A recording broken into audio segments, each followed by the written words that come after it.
નમસ્કાર, હું છું એન્કર અર્પિતા પટેલ. આપ જોઈ રહ્યા છો ન્યૂઝનેપ ચેનલ. ન્યૂઝનેપ ચેનલમાં દર્શક મિત્રો આપનું હાર્દિક સ્વાગત છે.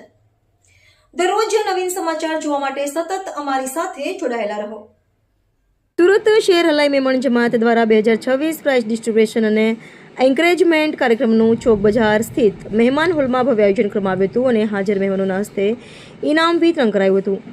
કાર્યક્રમમાં શૈક્ષણિક ક્ષેત્ર અને સમાજ જીવન સાથે જોડાયેલા અનેક મહાનુભાવો ઉપસ્થિત રહ્યા હતા. કાર્યક્રમમાં મુખ્ય મહેમાન તરીકે શિક્ષણવિદ ડોક્ટર ભગીરથ પરમાર હાજર રહ્યા હતા. સાથે જ મુસ્લિમ સમાજના ધર્મગુરુ કારી અબ્દુલ રચીત સાહેબ, ઇકબાલ મેમણ ઓફિસર સાહેબ, કેપી ગ્રુપના ફારૂકભાઈ પટેલ તેમજ વકફ બોર્ડના ડોક્ટર મોહસિન લોખંડવાલા સહિત આગેવાનો ઉપસ્થિત રહ્યા હતા. આ પ્રસંગે નર્સરી અને જુનિયર વર્ગથી લઈને કોલેજ સુધી અભ્યાસ કરતા આશરે 650 વિદ્યાર્થીઓને ઇનામો અર્પણ કરી સન્માનિત. આ પ્રસંગે નર્સરી અને જુનિયર વર્ગથી લઈને કોલેજ સુધી અભ્યાસ કરતા આશરે 650 વિદ્યાર્થીઓને ઇનામો અર્પણ કરી સન્માનિત કરવામાં આવ્યા હતા. વિદ્યાર્થીઓની શૈક્ષણિક સિદ્ધિઓને બિરદાવતા મહાનુભાવોએ તેમને વધુ મહેનત અને ઉચ્ચ શિક્ષણ માટે પ્રેરણા આપી હતી. ફારૂકભાઈ પટેલે પોતાના સંબોધનમાં જણાવ્યું હતું કે આવા કાર્યક્રમો વારંવાર યોજવા જોઈએ, કારણ કે તે વિદ્યાર્થીઓને વાલીઓને પ્રોત્સાહન આપે છે અને બાળકોમાં પણ ભણવા પ્રત્યે વધુ ઉત્સાહ જગાવે છે. કાર્યક્રમ દરમિયાન જમાતના આગેવાનોએ પણ શિક્ષણને સમાજના વિકાસનું મુખ્ય સાધન ગણાવી વિદ્યાર્થીઓને આગળ વધવા શુભેચ્છાઓ પાઠવી હતી. રિપોર્ટર નૈતિક રેશમવાળા, સુરત.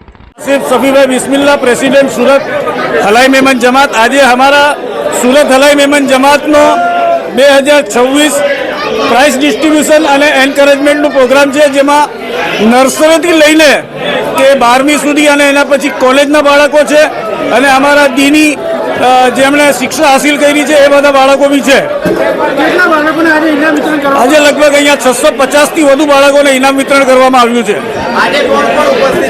આજે અહીંયા ચીફ ગેસ્ટમાં ડૉક્ટર ભગીરથસિંહ પરમાર સાહેબ, ફારૂકભાઈ પટેલ કેપી ગ્રુપના સીએમડી, ઇકબાલ મેમન ઓફિસર સાહેબ, ડૉક્ટર મોહસિન લોખંડવાલા સાહેબ, પછી આપણે બીજા ઘણા મહાનુભાવો અહીંયા હાજર રહ્યા હતા.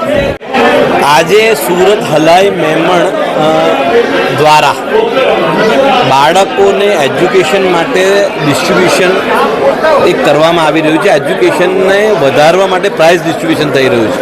650 બાળકોએ આમાં ભાગ લીધો છે અને શહેરના દરેકે દરેક મોભી પણ અહીંયા છે અને ડીઓ સાહેબ પણ અહીંયા હાજર હતા.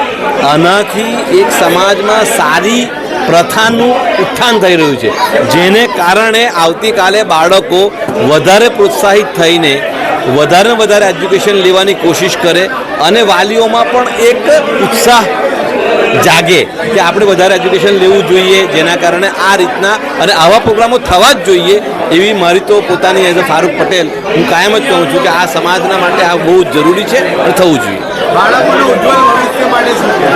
બાળકોના ઉજ્જવળ ભવિષ્ય માટે એક જ સાધન છે, પહેલેથી પણ કહું છું, આજે પણ કહું છું કે એજ્યુકેશન એક જ એવું સાધન છે જેના દ્વારા તમે તમારા ફેમિલીનું, તમારા રાષ્ટ્રનું કંઈક પણ ભલું કરવા ઈચ્છતા હો તો એ એજ્યુકેશન દ્વારા જ પોસિબલ છે.